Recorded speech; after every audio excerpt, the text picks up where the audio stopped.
I'm in the Bible. I'm in the book of Revelation, chapter 3, and I'll be reading verses 14 through 22. Jesus himself wrote epistles to 7 churches, evaluating their performance. Laodicea was the last of the 7 churches that he wrote a letter to. And this is what he had to say. To the angel of the church in Laodicea, write, these are the words of the Amen, the faithful and true witness, the ruler of God's creation. I know your deeds, that you are neither hot nor cold. I wish you were either one or the other. So because you are lukewarm, neither hot nor cold, I'm about to spit you out of my mouth. You say, I am rich. I have acquired wealth and do not need a thing. But you do not realize that you are wretched, pitiful, poor, blind, and naked. I counsel you to buy from me gold refined in the fire, so you can become rich, and white clothes to wear, so you can cover your shameful nakedness, and salve to put on your eyes, so you can see. Those whom I love, I rebuke and discipline, so be earnest and repent. Here I am. I stand at the door and knock. If anyone hears my voice and opens the door, I will come in and I will eat with that person and they with me. To the one who is victorious, I will give the right to sit with me on my throne, just as I was victorious and sat down with my Father on his throne. Whoever has ears, let them hear what the Spirit says to the churches. There is a strain of scholarship, biblical scholarship, which believes that these 7 letters to the 7 churches were sequential, looking at the church age and the church era throughout history since Christ's ascension. And that if that's true, we're then looking at the final era of the Christian church, being the church of Laodicea, the church which was bankrupt and lukewarm, and where Jesus himself says, I'm about to spit you out of my mouth before I get sick. I bring this up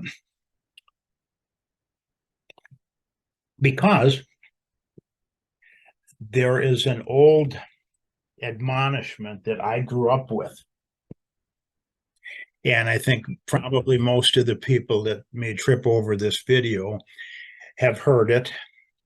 And that admonishment is this: don't talk about politics or religion. Okay. The problem with that in my world is that politics and religion are my 2 favorite topics.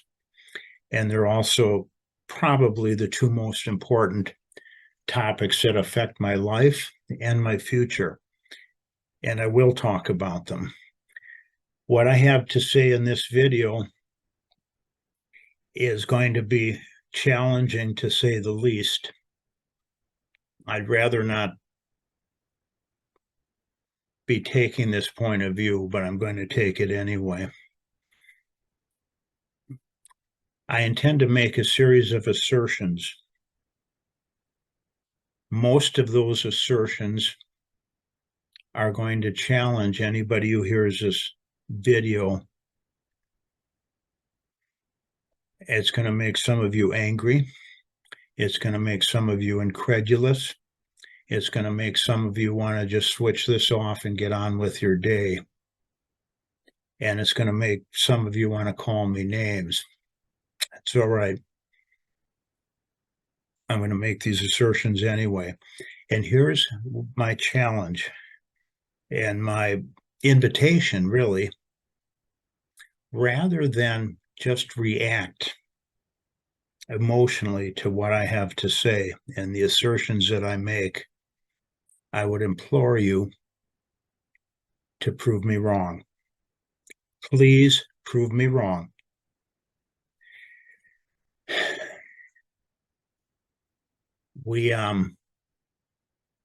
We're living in a completely broken world.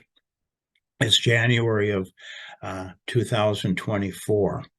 Between now and the US elections in November of 2024, I believe all hell is going to break loose. We're in a spiritual battle between good or evil.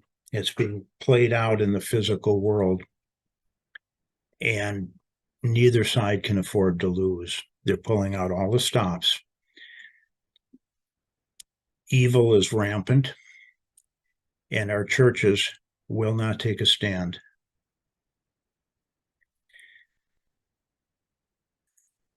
COVID, several years ago, revealed something about the church in America. What it revealed is, by and large, the American pulpits are dead. They rolled over, they closed their doors, they distanced from their flock and the people at the point where they needed them the most.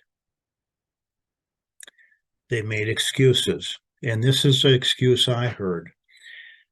We assessed this and we decided that we needed to comply with the government orders to close the church because the government was being even-handed. They weren't selectively picking on Christians.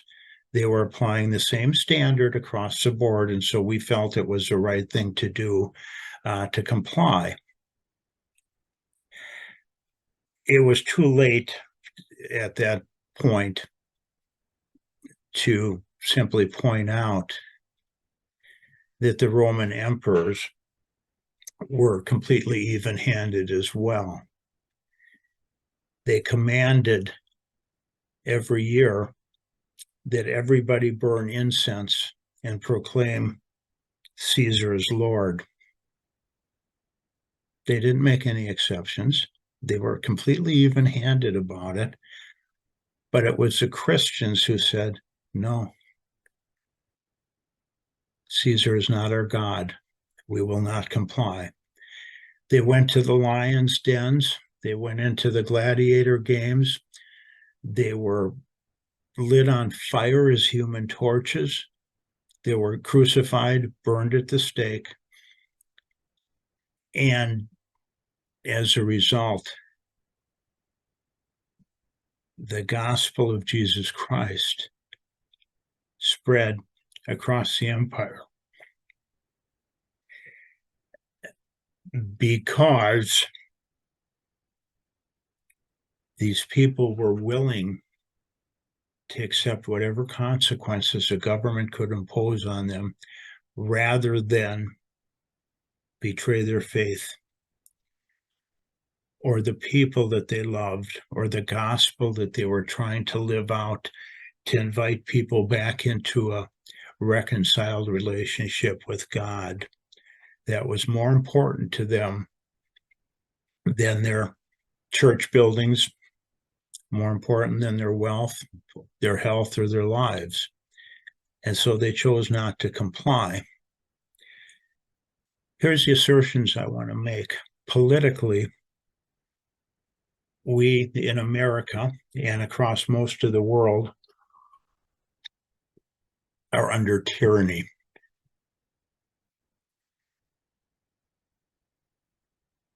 As I speak, the American fleet, a couple of them, a couple carrier groups are over in the Middle East, one in the Mediterranean, one in the Red Sea, and we're engaged in combat over there. Who authorized this? Our Constitution requires that our Congress make a declaration of war authorizing our president to go to war. Did I miss that? When did that happen? When was the last time it happened? I'm going to suggest to you that there's a pattern to all the conflicts that the United States has been engaged in for at least the last couple of generations. And the pattern, very simply, is this: you create an enemy. You create a narrative that that enemy is evil. Then you stage an incident to prove just how evil they are, to get public opinion behind you to go to war. In the course of that war, a lot of people get killed and damaged.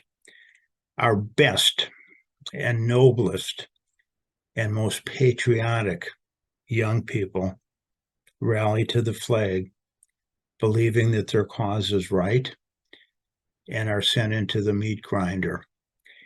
And after all the dust settles,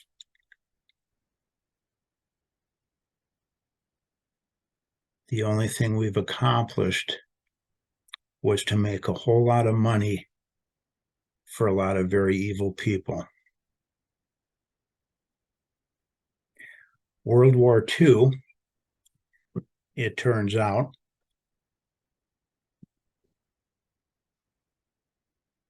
was triggered not by Japan, but by the Roosevelt administration.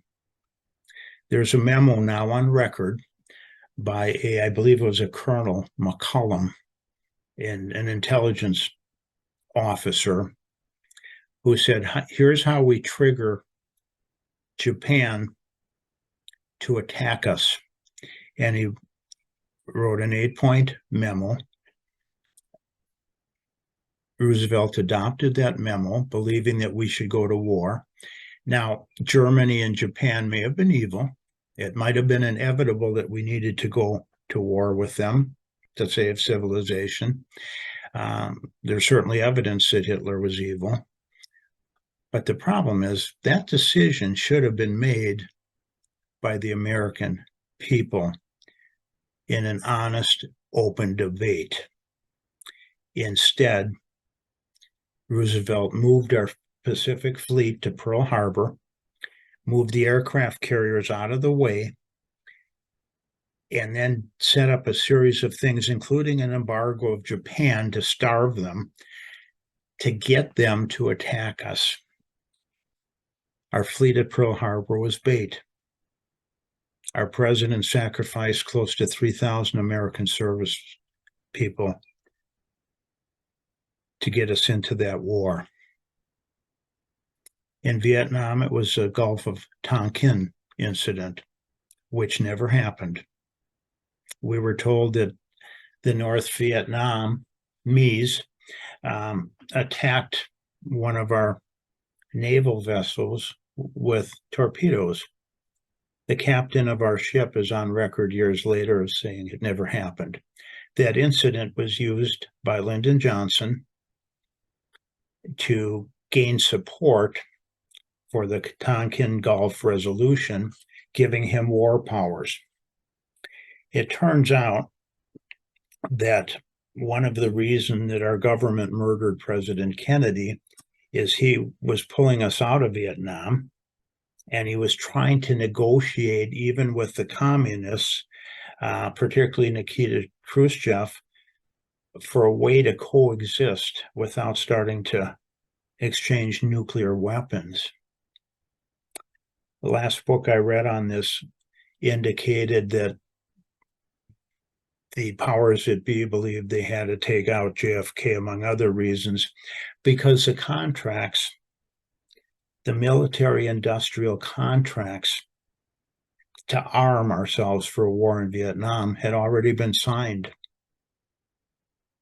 58,000 American lives later, hundreds of thousands of Vietnamese civilians later, millions of gallons of Agent Orange poured into the countryside of Vietnam, and the birth defects that have rippled through several generations from that since then are the consequences of that. We never won that war. We had no intention of winning it. 9/11. Please think about this. Steel framed skyscrapers, 100 and some stories tall. They get hit towards the top with a jet aircraft. That aircraft fuel was alleged to have burned hot enough to melt all that steel and take those buildings down right in their own footprint. Not one of them, but two of them within a couple hours of each other. There's no record of that ever happening. There's no evidence that that jet fuel can burn hot enough to even come close to doing that. There was a third building, Building 7. It collapsed in its own footprint. It didn't hit by anything. And the British Broadcasting Company announced its collapse 20 minutes before it happened. In other words, a press release went out anticipating it, and somebody screwed up. On the heels of 9/11, we passed the Patriot Act, giving our president virtually unlimited authority to go to war anywhere in the world in a perpetual war on terror. The only estimate I've seen on casualties in Iraq, so I haven't confirmed this number, and these casualty reports are always all over the board, but the only number I've seen that I quite honestly haven't been able to verify was that we killed somewhere in the neighborhood of 2 million Iraqi civilians in that war. And I personally know veterans that have come back from that war really hurting, psychologically damaged and physically damaged and so forth. And people got rich. We pulled out of Iraq, by the way, and the remaining troops that are there, as I understand it, are about to get thrown out by the Iraqi government, who's abandoning our dollar, by the way. They're going to be trading in gold-backed currency. Question is, what was gained? We were told there was weapons of mass destruction, even though there weren't any. We have a government of rancidly evil people on both sides of the aisle. There's no difference. The Clintons, the Bushes, the Obamas, the Pelosi's, the Schumers, the John Kerrys. These are rancidly evil people. When was the last time our government did anything that truly represented the interests of the American people? Our borders wide open. Millions of people are streaming in. The government's own numbers indicate that 85,000 unaccompanied children have disappeared. I happen to know where they're at. They're being trafficked, sold into sex slavery, some of them human sacrifice, some of them giving up their organs to be sold. The human trafficking industry is one of the biggest industries in the world, multi-billion dollars a year. You don't have to take my word for this anymore. There's so much evidence out there. If you're willing to kick over just one or two rocks, it'll jump out at you. I'm telling this and making these assertions because I've done my homework. And I know that what I'm saying is true. The question is, what are we going to do about this?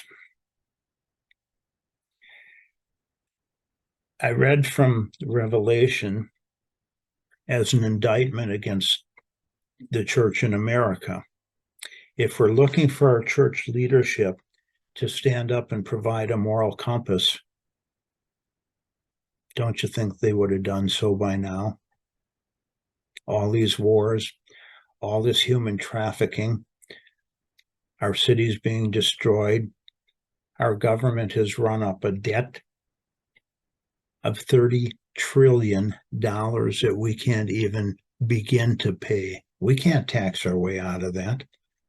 And they don't care, because the plan of the people at the top is to break us into lots of little pieces fighting with each other, and then blend us into a one world government controlled by a few people at the top. There's no difference between Democrats and Republicans. Those are just labels that they're trying to sell to people to keep us divided.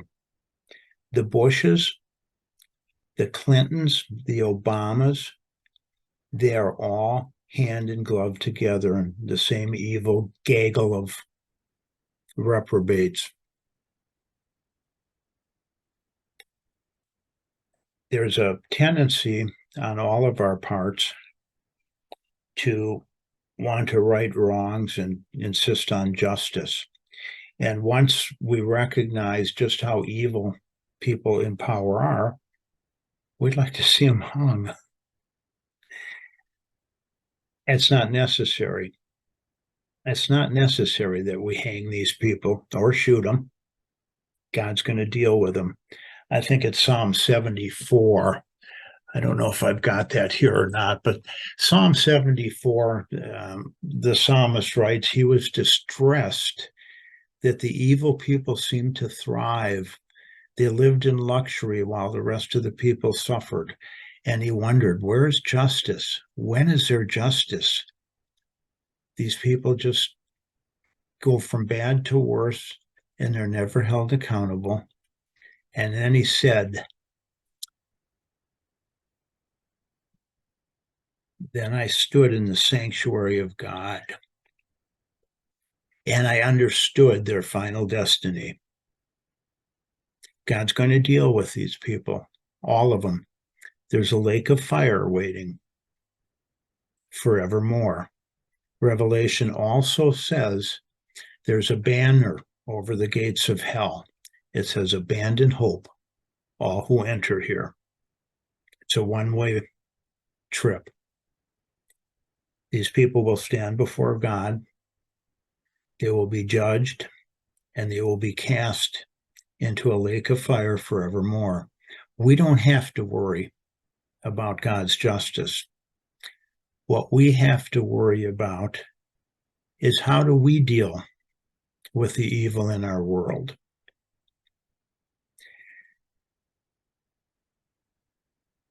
This is not, believe it or not, a video which is going to end on a grim or unhappy note. This is actually kind of a victory dance, frankly, because I've come to terms with all this. Not only do we win, not only does God win, but some of us have already won this fight. We won this battle and this war at exactly the time where we recognized the true state of the world we live in and decided to do something about it.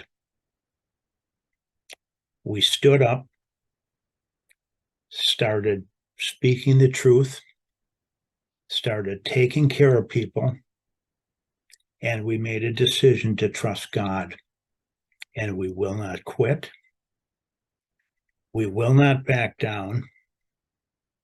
These people can kill us. They can jail us. They can strip us of everything that we own and hold dear. But they can't break our character or our resolve, because our God goes with us. He lives within us. If we choose to follow Jesus into harm's way, that is actually the safest place we could be.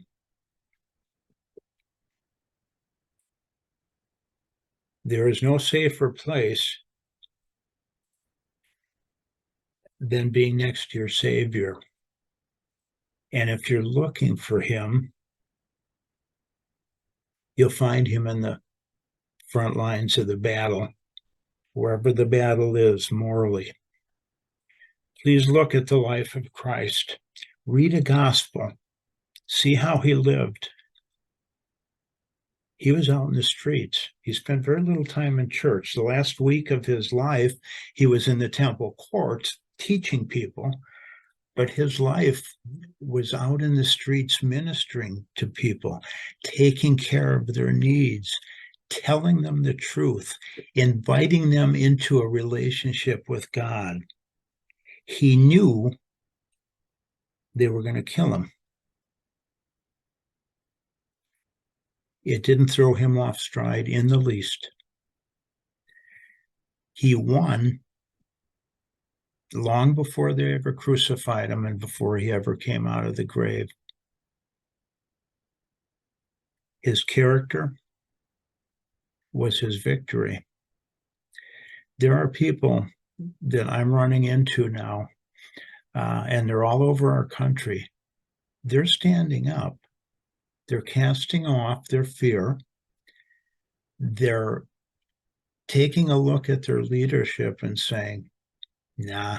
And that means church leaders too. I believe, quite honestly, that COVID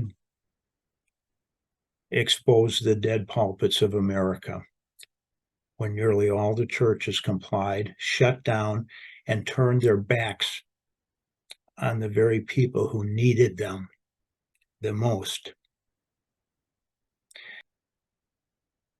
This isn't meant to challenge people to walk out on their churches, but it is meant to challenge us all to wake up and ask ourselves, what are we following? Are we following a church theology, a church personality, or are we following the person of Jesus Christ?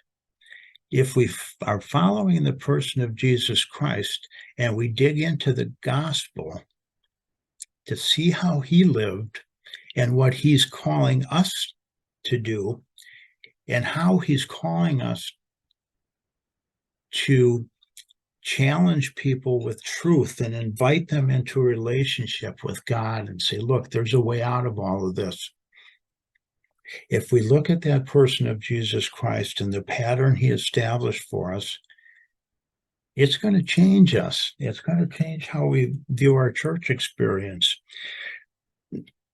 The fact is, we've won this fight. I'm online a lot. I'm an information junkie, and I'm constantly looking for, trying to get at the truth of current events and different things. What I'm finding out is every week I'm running across new people, rank and file. These aren't church leaders. They're not political leaders. They're people like me who woke up and said, I have to take a stand on this. And they're doing their homework and checking things out and finding out the truth about the world we live in. And then they're standing up and publicly challenging people with the information. And many of these people are claiming a relationship with Jesus Christ.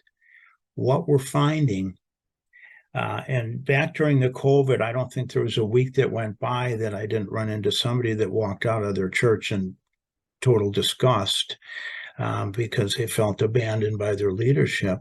Many of those people, I think, are now wide awake and they're taking their stand. We don't have to take up arms. We don't have to watch these vile people on a gallows. God's going to take care of them. Our job is to live out the truth, challenge people with the truth, and take care of people. That's what loving them looks like. And the reason this is a positive video is because I'm absolutely certain we've already won this war for civilization. We win it exactly at that point where we stand up and take our first step onto the field of battle, find out that God is already there and he's with us, and knowing that we will never quit and we will never back down. So I challenge you, go ahead and get upset if you want because I'm attacking church leaders.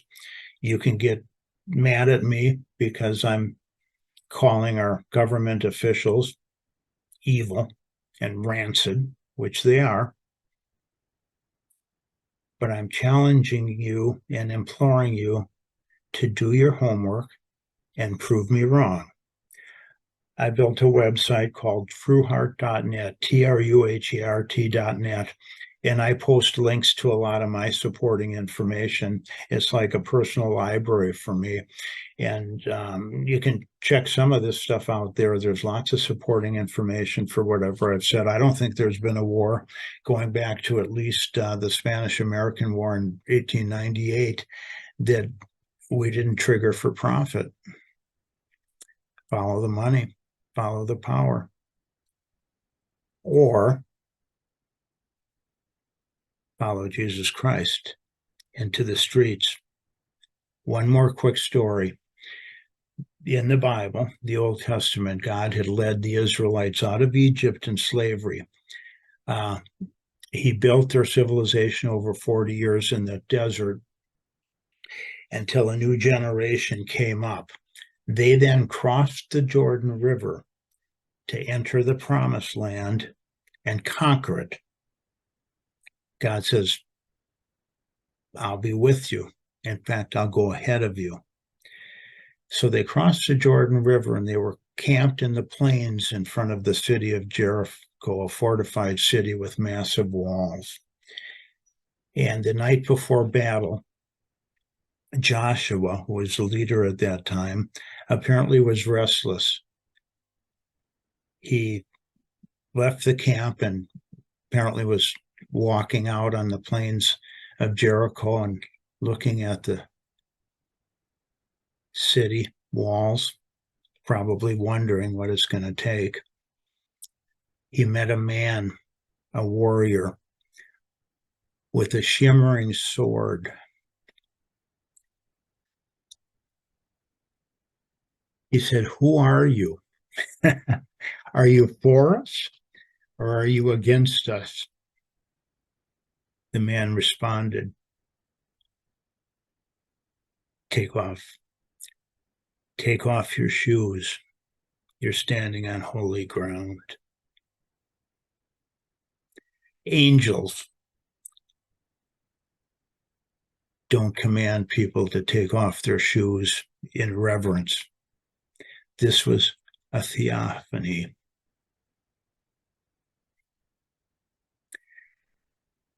We believe this was an appearance of Jesus Christ in the Old Testament, already on the battlefield, simply waiting for Joshua to show up with the Israelites and march around the walls.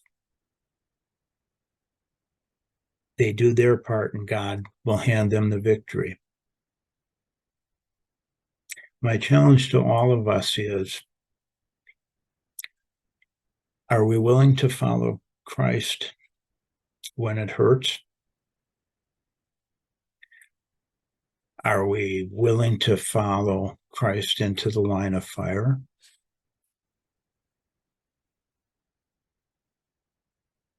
We're going to win this war for our civilization because some of us have already won the victory. We're not going to quit. We're not going to roll over. We're not going to sit down and be quiet. We're going to challenge people with truth and love and an invitation to come into a relationship with God, and then take a stand for what's right and protect people and take care of people. Thanks for watching.